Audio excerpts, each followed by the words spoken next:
Echoes of Robert Lee Frost. A Journey Through the Ordinary. Listen to the story carefully.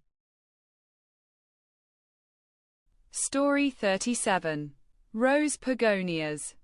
I wandered into the marsh just as sunlight stretched across the reeds, spotting the delicate rose pogonias rising pink above the water. Each flower seemed to glow, bending lightly in the breeze, and I knelt, careful not to crush the soft stems. Bees buzzed lazily, dragonflies darted, and the air smelled of wet earth and flowering marsh.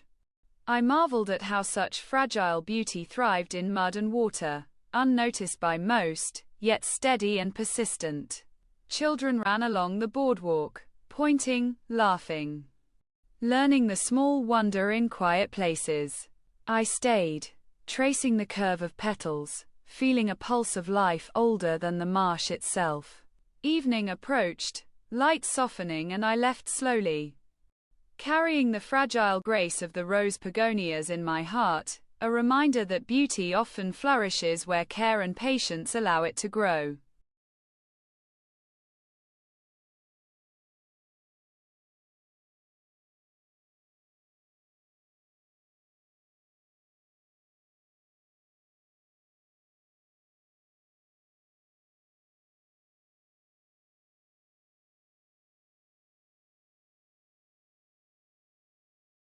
Now listen to the poem. Sunlight stretches, marsh aglow.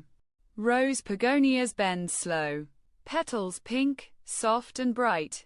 Breeze carries sweet delight. Bees hum, dragonflies dart. Fragile beauty, steady heart.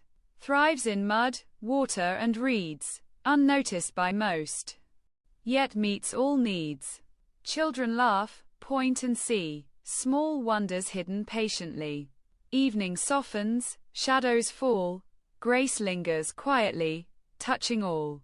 Life persists where care allows, beauty blooms. Defiant, proud.